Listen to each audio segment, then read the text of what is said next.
Dear friends, you are welcome to Historia. ഹിസ്റ്റോറിയുടെ പുതിയൊരു ക്ലാസ്സിലേക്ക് നിങ്ങൾക്ക് എല്ലാവർക്കും സ്വാഗതം. ഇന്നത്തെ ക്ലാസ് നമ്മൾ പഠിക്കാൻ പോകുന്നത് നമ്മുടെ തമ്പനയിൽ എന്താണോ കണ്ടത് അത് തന്നെയാണ് നമ്മൾ ഇന്ന് പഠിക്കാൻ പോകുന്നത്.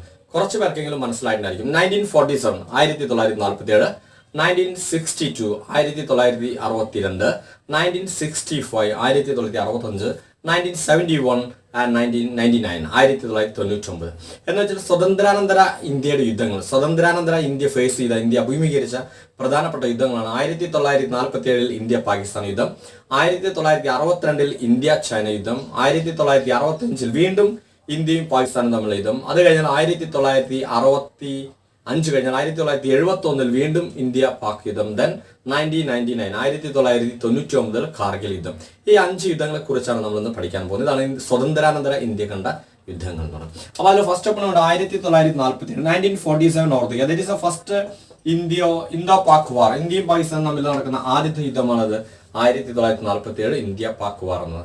അന്നത്തെ ഇന്ത്യൻ പ്രധാനമന്ത്രി എന്നത് ജവഹർലാൽ നെഹ്റു ആയിരുന്നു. അന്നത്തെ ഇന്ത്യൻ പ്രധാനമന്ത്രി ജവഹർലാൽ നെഹ്റു ആണ്. പ്രതിരോധ മന്ത്രി ബാൽദേവ് സിംഗ് ആയിരുന്നു. ആരാണ്? ബാൽദേവ് സിംഗ്. ഇപ്പൊ മറക്കേണ്ട, first defence minister of India Baldev Singh ആണ്. പ്രധാനമന്ത്രി നെഹ്റു ആണ്. ഈ നെഹ്റുവിന്റെയും ബാൽദേവ് സിംഗിന്റെ കാലഘട്ടം ഈ 1947 ആദ്യമായി ഇന്ത്യ പാകിസ്ഥാൻ യുദ്ധം നടക്കുന്നത്. എന്ന് വെച്ചാൽ ഇന്ത്യ വിഭജനം, ആ വിഭജനവുമായി ബന്ധപ്പെട്ടാണ് യുദ്ധം നടക്കുന്നത്. പാകിസ്ഥാൻ ജമ്മു കാശ്മീരിലെ ചെറിയ നാട്ടുരാജ്യങ്ങളിലേക്ക് പാകിസ്ഥാനിൽ നിന്നും പാകിസ്ഥാൻ പടയാളികളും അതോടൊപ്പം തന്നെ പാകിസ്ഥാൻ ടെററിസ്റ്റുകളും തീവ്രവാദികളും കൂടി നുഴഞ്ഞുകയറ്റം നടത്തുകയും ആ നുഴഞ്ഞുകയറ്റത്തിന്റെ ഫലമായിട്ടാണ് ഇന്ത്യയും പാകിസ്ഥാനും ഈ കാശ്മീർ ഇഷ്യൂസിൽ ആദ്യമായി ഒരു യുദ്ധം ഉണ്ടാകുന്നത്. ഈ യുദ്ധത്തിൽ നമ്മൾ വളരെ ശക്തമായി തന്നെ പൊരുതി നൽകുകയും പാകിസ്ഥാനെ പരാജയപ്പെടുത്തുകയും ചെയ്യുന്നു. അവസാനം ഈ യുദ്ധമായുള്ള ഇഷ്യൂസ്, ഈ ജമ്മു കാശ്മീർ ഇഷ്യൂസ് നമ്മൾ ഐക്യരാഷ്ട്രസഭയിൽ എത്തുകയും ഐക്യരാഷ്ട്രസഭയുടെ നേതൃത്വത്തിൽ ഒരു സീസ് ഫയർ, ഒരു വെടിനിർത്തൽ പ്രഖ്യാപിക്കുകയും ചെയ്യുന്നു. അതോടുകൂടി ഈ പാകിസ്ഥാനുമായുള്ള ആദ്യ യുദ്ധം അവിടെ പര്യവസാനിപ്പിക്കുന്നു. അപ്പൊ ഇന്ത്യ പാക് യുദ്ധം, ആദ്യത്തെ യുദ്ധം ഓർമ്മിക്കുക 1947 ആണ്. അന്നത്തെ പ്രധാനമന്ത്രി എന്ന് പറയുന്നത് ജവഹർലാൽ നെഹ്റു ആണ്. പ്രതിരോധ മന്ത്രി എന്ന് പറയുന്നത് ബാൽദേവ് സിംഗ് ആണ്. പ്രധാനപ്പെട്ട യുദ്ധത്തിന്റെ പ്രധാനപ്പെട്ട കാരണം എന്ന് പറയുന്നത് ഓർത്തുവയ്ക്കുക എന്തായിരുന്നു? കാശ്മീരിലേക്കുള്ള നുഴഞ്ഞുകയറ്റമായിരുന്നു എന്ന കാര്യം കൂടി ഓർത്തിക്കുക. ദെൻ സെക്കൻഡ്, രണ്ടാമത്തെ ഓർത്തിക്കുക 1962 1962 ഇന്തോ ചൈന എന്ന് പറയും, ഇന്ത്യ ചൈന വാർ. ഇന്ത്യ ചൈന യുദ്ധമാണ് രണ്ടാമത്തെ 1962. അന്നത്തെ ഇന്ത്യൻ പ്രധാനമന്ത്രി ആയിരുന്നു. അന്നത്തെ ഇന്ത്യൻ പ്രധാനമന്ത്രി ജവഹർലാൽ നെഹ്റു തന്നെയാണ്. അന്നത്തെ ഇന്ത്യൻ പ്രധാനമന്ത്രി. അന്നത്തെ പ്രതിരോധ മന്ത്രി വി കെ കൃഷ്ണമേനോൻ ആയിരുന്നു അന്നത്തെ ഇന്ത്യൻ പ്രതിരോധ മന്ത്രി. That is the first Malayali became the defence minister of India. പ്രതിരോധ മന്ത്രിയാകുന്ന ആദ്യത്തെ മലയാളിയും വി കെ കൃഷ്ണമേനോൻ. ഈ യുദ്ധത്തിന്റെ പ്രധാനപ്പെട്ട കാരണമായിരുന്നു, ഇന്ത്യൻ ചൈന തമ്മിലുള്ള യുദ്ധത്തിന്റെ പ്രധാനപ്പെട്ട കാരണം എന്തായിരുന്നു? പ്രധാനമായി രണ്ട് കാരണങ്ങളാണ്. ഒന്ന്, നമ്മുടെ അതിർത്തി കയ്യേറ്റം തന്നെ. 1954 വയലേഷൻ ഓഫ് 5 പ്രിൻസിപ്പിൾ ഓഫ് 1954 എന്ന് പറഞ്ഞു. 1954 പഞ്ചശീൽ തത്വം, ഇന്ത്യൻ ചൈനയും തമ്മിൽ ഒരു പഞ്ചശീൽ തത്വം ഉണ്ടായിരുന്നു. പരസ്പരം അതിർത്തികൾ കൈമാറാൻ പാടില്ല, ടെറിട്ടോറിയൽ അഗ്രഷൻ പരസ്പരം പാടില്ല, ആഭ്യന്തര കാര്യങ്ങൾ ഇടപെടാൻ പാടില്ല, ടെറിട്ടോറിയൽ ഇഷ്യൂസുകളെ പരസ്പരം സംഭാഷണത്തിലൂടെ പരിഹരിക്കുന്ന സൊല്യൂഷൻ കാണും തുടങ്ങി പ്രധാനപ്പെട്ട 5 മാർഗനിർദ്ദേശങ്ങൾ അടങ്ങിയ ഒരു കരാറായിരുന്നു ഇന്ത്യയും ചൈനയും തമ്മിലുള്ള പഞ്ചശീൽ തത്വം. ആ 54 പഞ്ചശീൽ തത്വത്തെ ലംഘിച്ചുകൊണ്ട് ഇന്ത്യ ആക്രമിക്കാന്നായിരുന്നു ഇന്ത്യ ചൈനയുടെ പ്രധാനപ്പെട്ട ഒരു റീസൺ എന്ന് പറയുന്നത്. ഇന്ത്യയിലെ അരുണാചൽ പ്രദേശിന്റെ ഏകദേശം കുറെ ഭാഗം, അരുണാചൽ പ്രദേശിന്റെ ഏകദേശം 60-something കിലോമീറ്റർ ഏരിയ ചൈന പിടിച്ചടക്കുകയും അതുമായി ബന്ധപ്പെട്ടായിരുന്നു ഈ ഇന്ത്യ ചൈന യുദ്ധം ഉണ്ടാകുന്നത്. ഒരു കാരണം ഇതായിരുന്നെങ്കിലും മറ്റൊരു കാരണം വളരെ പ്രധാനപ്പെട്ട ഒരു സംഭവമായിരുന്നു. 1959 Dalai Lama got the asylum of India. ദലൈലാമയ്ക്ക് ഇന്ത്യ അഭയം നൽകുന്നു. ചൈനീസിന്റെ ഭാഗം ടിബറ്റിന്റെ ആത്മീയ ആചാര്യനായിരുന്നു ദലൈലാമ. ഈ ദലൈലാമയെ ചൈന പീഡിപ്പിക്കുകയും അല്ലെങ്കിൽ ചൈന അദ്ദേഹത്തെ വേട്ടയാടുകയും ചെയ്യുമ്പോൾ ആ ദലൈലാമയ്ക്ക് ഇന്ത്യ അഭയം നൽകിയത് 1959. ഇതും ചൈന ഇന്ത്യ ആക്രമിക്കാനുള്ള ഒരു കാരണം. അപ്പൊ പ്രധാനമായിട്ട് 2 കാരണങ്ങൾ. ഒന്ന്, ദലൈലാമയ്ക്ക് അഭയം നൽകിയത്. മറ്റൊന്ന്, ഈ 54 പഞ്ചശീൽ തത്വം 5 പ്രിൻസിപ്പിൾ ലംഘിച്ചുകൊണ്ട് ഇന്ത്യയുടെ അതിർത്തി കൈയേറുകയായിരുന്നു ചൈന. ഇതായിരുന്നു 1964 ഇന്ത്യ ചൈന യുദ്ധം ഉണ്ടാകാനുള്ള പ്രധാനപ്പെട്ട കാരണം. ഈ യുദ്ധം വളരെ ശക്തമായിട്ടുള്ള യുദ്ധമായി തീരുകയും അത് ഇന്ത്യയുടെ ആഭ്യന്തര കാര്യങ്ങളെ തന്നെ, ഇന്ത്യ ദേശീയമായും ആഭ്യന്തരമായും തന്നെ ഒരുപാട് ഇഷ്യൂസുകൾ ഉണ്ടായിരിക്കും. അതിന്റെ ഫലമായി ഇന്ത്യയിൽ ആദ്യമായ ഒരു ദേശീയ എമർജൻസി, ഒരു നാഷണൽ എമർജൻസി പ്രഖ്യാപിക്കുകയും ചെയ്തു. For the first time in India national emergency declare ചെയ്തു. ഇന്ത്യയിൽ ആദ്യമായിട്ടൊരു ദേശീയ അടിയന്തരാവസ്ഥ പ്രഖ്യാപിച്ചത് 1962 എന്തായിരുന്നു കാരണം? ഇന്ത്യ ചൈന യുദ്ധമായിരുന്നു. ആരായിരുന്നു ആദ്യത്തെ അടിയന്തരാവസ്ഥ പ്രഖ്യാപിച്ചത്? അന്നത്തെ ഇന്ത്യൻ രാഷ്ട്രപതിയായിരുന്ന ഡോക്ടർ എസ് രാധാകൃഷ്ണനാണ് ഇന്ത്യയിൽ ആദ്യത്തെ എമർജൻസി പ്രഖ്യാപിച്ചത് 1962. എമർജൻസി പിൻവലിച്ച ആരാച്ചാൽ ഡോക്ടർ സക്കീർ ഹുസൈൻ ആയിരുന്നു. ഡോക്ടർ സക്കീർ ഹുസൈൻ ആയിരുന്നു എമർജൻസി പിൻവലിച്ചത്. അപ്പോൾ ഒന്ന് ഓർത്ത് നോക്കിയാൽ ഈ 62ലുമായി ബന്ധപ്പെട്ട ഇത് ഓർക്കുക. ഇന്ത്യയും ചൈനയും ആദ്യ യുദ്ധമാണ് 1962. പ്രധാനപ്പെട്ട കാരണം എന്ന് പറഞ്ഞു ഒന്ന് വയലേഷൻ ഓഫ് എന്തായിരുന്നു പഞ്ചശീൽ തത്വം, രണ്ടാമത് ദലൈലാമയ്ക്ക് നമ്മൾ അഭയം നൽകിയ ആ ഒരു സംഭവം കൂടി കണക്കിലെടുത്താണ് ചൈന ഇന്ത്യയിലെ അരുണാചൽ പ്രദേശിന്റെ അതിർത്തി കയറുകയും യുദ്ധം ആരംഭിക്കുകയും ചെയ്യുന്നു എന്നാണ്. ഈ യുദ്ധം അവസാനിക്കുന്ന ഓർത്തു നോക്കിയ നമ്മൾ അടിയന്തരാവസ്ഥ പ്രഖ്യാപിക്കുന്നു. ഈ ഷീസുമായി അടിയന്തരാവസ്ഥ പ്രഖ്യാപിക്കുന്നു. അങ്ങനെ ഇന്ത്യയിൽ ആദ്യമായി ഒരു ദേശീയ എമർജൻസി പ്രഖ്യാപിക്കപ്പെട്ടു 62ലാണ്. പ്രഖ്യാപിച്ച ആൾ അന്നത്തെ ഇന്ത്യൻ രാഷ്ട്രപതി ഡോക്ടർ രാധാകൃഷ്ണനും പിൻവലിച്ച ആൾ ആരായിരുന്നു ഡോക്ടർ സക്കീർ ഹുസൈൻ ആയിരുന്നു എന്നും കൂടി ഓർത്തിക്കുക. അപ്പൊ ഇതാണ് രണ്ടാമത്തെ ഇന്ത്യ അഭിമുഖീകരിച്ച യുദ്ധം. ആഫ്റ്റർ ഇൻഡിപെൻഡൻസ് ഇന്ത്യ അഭിമുഖീകരിച്ച രണ്ടാമത്തെ യുദ്ധം. 1965 1965 അടുത്ത യുദ്ധം വരുന്നത് ഇന്തോ പാക് എന്ന് വെച്ചാൽ ഇന്ത്യ പാകിസ്ഥാൻ. മൂന്നാമത്തെ യുദ്ധം 1965 ആരൊക്കെ തമ്മിലായിരുന്നു? ഇന്ത്യയും പാകിസ്ഥാനും തമ്മിലായിരുന്നു 65 യുദ്ധം. അതിന് പ്രധാനപ്പെട്ട കാരണം ഓപ്പറേഷൻ ജിബ്രാൾട്ടർ ഓഫ് പാകിസ്ഥാന് ജിബ്രാൾട്ടർ എന്ന് പറയുന്ന ഓപ്പറേഷന്റെ ഫലമായിരുന്നു. ഓപ്പറേഷൻ ജിബ്രാൾട്ടർ എന്ന് പറഞ്ഞാൽ പാകിസ്ഥാൻ ഇന്ത്യയിലേക്ക് നുഴഞ്ഞുകയറ്റക്കാരെ കയറ്റിവിടുക. ജമ്മു കാശ്മീരിലേക്ക് പാക് പടയാളികളും അതുൾപ്പെടെ മറ്റ് ഭീകരവാദികളെ സഹായിച്ചുകൊണ്ട് ഇന്ത്യയിലേക്ക് നുഴഞ്ഞുകയറ്റക്കാരെ കയറ്റിവിട്ടുകൊണ്ട് ജമ്മു കാശ്മീരിലേക്ക് കയറ്റിവിട്ടുകൊണ്ട് ഇന്ത്യയിൽ ആഭ്യന്തര കുഴപ്പങ്ങൾ ഉണ്ടാക്കുക. അതാണ് ഓപ്പറേഷൻ ജിബ്രാൾട്ടർ. ആ ഓപ്പറേഷൻ ജിബ്രാൾട്ടറിന്റെ ഫലമായാണ് ഇന്ത്യ പാക് യുദ്ധം 1965 നടക്കുന്നത്. ഇത് വളരെ ശക്തമായിട്ടുള്ള ഒരു യുദ്ധമാണ്. ഒരുപക്ഷെ സെക്കൻഡ് വേൾഡ് വാർ കഴിഞ്ഞ ശേഷം ഇന്ത്യയിൽ കാണുന്ന ഏറ്റവും പ്രധാനപ്പെട്ട അല്ലെങ്കിൽ ഇന്ത്യ ഏറ്റവും അഭിമുഖീകരിച്ച യുദ്ധമാണ് 1965 യുദ്ധം എന്ന് പറയുന്നത്. ഒരുപാട് രാഷ്ട്രങ്ങൾ അതിൽ ഇടപെടുന്നുണ്ട്.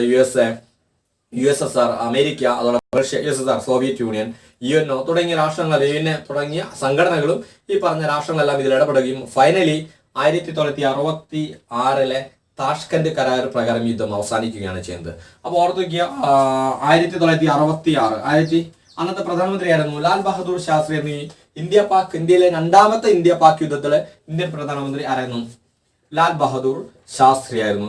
അന്നത്തെ പ്രതിരോധ മന്ത്രി ആയിരുന്നു? പ്രതിരോധ മന്ത്രി YB ചവാൻ ആരായിരുന്നു? YB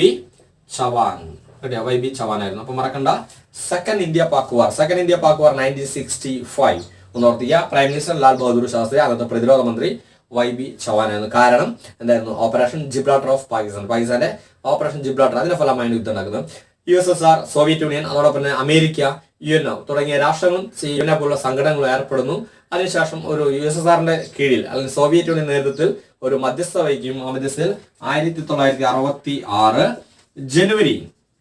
ജനുവരി 10 താഷ്കന്റ് കരാർ ഒപ്പിടുകയും ചെയ്യുന്നു. 1966 ജനുവരി 10 ഉസ്ബെക്കിസ്ഥാന്റെ ക്യാപിറ്റലായ താഷ്കന്റിൽ വെച്ച് ഈ താഷ്കന്റ് കരാർ ഒപ്പിടുന്നു. ആരൊക്കെ തമ്മിലായിരുന്നു ഒപ്പിട്ടത്? ലാൽ ബഹദൂർ ശാസ്ത്രി ആൻഡ് അയ്യൂബ് ഖാൻ. കിട്ടിയാ? ലാൽ ബഹദൂർ ശാസ്ത്രി ആൻഡ് അയ്യൂബ് ഖാൻ രണ്ടാളും കൂടിയാണ് ഈ താഷ്കന്റ് കരാർ ഒപ്പിടുന്നത്. നോക്കി ഇതിന് മധ്യസ്ഥ വെച്ച പ്രീമിയർ ആരായിരുന്നു? പ്രധാനമന്ത്രി. ഈ താഷ്കന്റ് കരാറിന് മീഡിയേറ്റർ ആയിരുന്നു മധ്യസ്ഥ വഹിച്ചത് സോവിയറ്റ് യൂണിയന്റെ പ്രധാനമന്ത്രിയായിരുന്ന ആരായിരുന്നു? അലസ്കി കൊസിഗിൻ എന്ന് പറയുന്ന ആളായിരുന്നു. അലസ്കി കൊസിഗിൻ. കിട്ടിയ?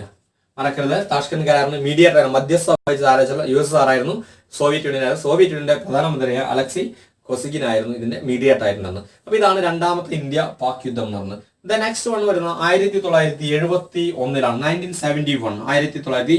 1971 പിന്നീട് ഇന്ത്യ പാക് യുദ്ധം നടക്കുന്നത്. എന്നായിരുന്നു 1971 അന്ന് ഇന്ത്യൻ പ്രധാനമന്ത്രി ആരായിരിക്കണം? 1971 അന്ന് ഇന്ത്യൻ പ്രധാനമന്ത്രി Indira Gandhi. No doubt 1971 third India Pak യുദ്ധം. ഇന്ത്യയും പാകിസ്ഥാനും നടക്കുന്ന മൂന്നാമത്തെ യുദ്ധമാണ് 1971 ഇന്ത്യ പാക് വാർ. ഇന്ത്യ പാക് വാർ. അന്ന് പ്രധാനമന്ത്രി ആരായിരുന്നു? ഇന്ദിരാഗാന്ധി ആയിരുന്നു പ്രധാനമന്ത്രി. അന്നത്തെ പ്രതിരോധ മന്ത്രിയായിരുന്നു, ഡിഫൻസ് മിനിസ്റ്റർ ആരായിരുന്നു? ജഗ്ജീവൻ റാം ആയിരുന്നു. ജഗ്ജീവൻ റാം ആണ് അന്നത്തെ ഇന്ത്യൻ പ്രതിരോധ മന്ത്രി. ഈ യുദ്ധത്തിന്റെ പ്രധാനപ്പെട്ട കാരണം പാകിസ്ഥാനും ഇന്ത്യയും തമ്മിലുള്ള മൂന്നാമത്തെ യുദ്ധം. ഇതിന്റെ പ്രധാനപ്പെട്ട കാരണം liberation of east Pakistan as A Bangladesh ആയിട്ടുള്ള പുതിയ രാഷ്ട്രരൂപങ്ങൾ. അതാണ് നമ്മുടെ ഈസ്റ്റ് പാകിസ്ഥാൻ. കിഴക്കൻ പാകിസ്ഥാൻ നമുക്കറിയാം ഇന്ത്യയുടെ ഇന്നത്തെ ബംഗ്ലാദേശ് അതാണ് ഈസ്റ്റ് പാകിസ്ഥാൻ. ആ ഈസ്റ്റ് പാകിസ്ഥാനിലെ ജനാധിപത്യ വിശ്വാസികളായിട്ടുള്ള ആളുകൾ പാകിസ്ഥാനെതിരെ സമരം ചെയ്യും. മുക്തിവാഹിനി എന്ന് പറയുന്ന ഒരു മുക്തിവാഹിനി എന്ന സംഘടനയും ആ സംഘടനയ്ക്ക് അവർ പോരാടുകയും അവരെ നമ്മൾ ഇന്ത്യ സഹായിക്കുകയും ചെയ്യുന്നു. ആ സഹായിച്ചതിന്റെ പേരിൽ ഇന്ത്യ ഇവരുമായുള്ള യുദ്ധത്തിൽ പാകിസ്ഥാനെ നമ്മൾ പരാജയപ്പെടുത്തുകയും ഈ ഈസ്റ്റ് പാകിസ്ഥാൻ പിന്നീട് എന്തായിട്ട് മാറുന്നു? ഈസ്റ്റ് പാകിസ്ഥാൻ ബംഗ്ലാദേശ് ആയിട്ട് മാറുകയും ചെയ്യുന്നു. അപ്പൊ ബംഗ്ലാദേശിന്റെ സ്വാതന്ത്ര്യ സമരത്തിന് വേണ്ടിയുള്ള യുദ്ധം അതായിരുന്നു ഇന്ത്യയും പാകിസ്ഥാനും തമ്മിലുള്ള യുദ്ധം. 1971 India Pak war. For the independence of Bangladesh. ഈ യുദ്ധം വളരെ പ്രശസ്തമായിട്ടുള്ള ഒരു യുദ്ധം തന്നെ, ഒരുപാട് ഇഷ്യൂസുകളും ഒരുപാട് നാശനഷ്ടങ്ങളും ഉണ്ടാക്കിയ യുദ്ധമായിരുന്നു. ഇതിന്റെ ഫലമായി ഇന്ത്യയിൽ രണ്ടാമതും ഒരു ദേശീയ അടിയന്തരാവസ്ഥ ഇന്ത്യയിൽ പ്രഖ്യാപിക്കുന്നു. അപ്പൊ second national emergency in India ചോദിച്ചാൽ second national emergency in India 1917 one due to the cause of India Pak യുദ്ധം എന്ന് പറയുക. അപ്പൊ രണ്ടാമത്തെ നാഷണൽ എമർജൻസി ഇന്ത്യ 1971 ആരായിരുന്നു പ്രഖ്യാപിച്ചത്? ഇന്ദിരാഗാന്ധി അല്ല. ഇന്ദിരാഗാന്ധിയുടെ കാലഘട്ടത്താണ്. പക്ഷേ എമർജൻസി എപ്പോഴും പിൻവലിക്കുന്ന ആരായിരിക്കും? പ്രസിഡന്റ് ആയിരിക്കും. അതുകൊണ്ട് രണ്ടാമത്തെ നാഷണൽ എമർജൻസി 1917 പ്രഖ്യാപിച്ചത് ആരായിരുന്നു? വി വി ഗിരിയാണ് അന്നത്തെ ഇന്ത്യയുടെ ആദ്യത്തെ ആക്ടിംഗ് പ്രസിഡന്റ്. ഇന്ത്യയുടെ ആദ്യത്തെ ആക്ടിംഗ് പ്രസിഡന്റായ വി വി ഗിരിയാണ് രണ്ടാമത്തെ നാഷണൽ എമർജൻസി പ്രഖ്യാപിക്കുന്നത് 1971. പിൻവലിച്ച ആൾ ആരായിരുന്നു? പിൻവലിച്ച ആള് ബി ഡി ജെട്ടി ആയിരുന്നു. പിൻവലിച്ച ആൾ ബി ഡി ജെട്ടിയാണ്. ഇന്ത്യയിലെ ഏറ്റവും കൂടുതൽ കാലം ആക്ടിംഗ് പ്രസിഡന്റ് ആയിട്ടുള്ള വ്യക്തിയാണ് ബി ഡി ജെട്ടി 2 തവണ. അതേസമയം ആദ്യത്തെ ആക്ടിംഗ് പ്രസിഡന്റ് എന്ന് പറയുന്നത് വി വി ഗിരിയാണ്. കേരള ഗവർണർ ആയതിനു ശേഷം ഇന്ത്യൻ പ്രസിഡന്റ് ആയ വ്യക്തി വി വി ഗിരിയാണ്. അതൊക്കെ രണ്ടാമത്തെ നാഷണൽ എമർജൻസി. ഇനി യുദ്ധം അവസാനിക്കുന്നതിന് ഫലമായി ഒരു കരാറും കൂടി വരുന്നു. ഏതായിരുന്നു കരാർ?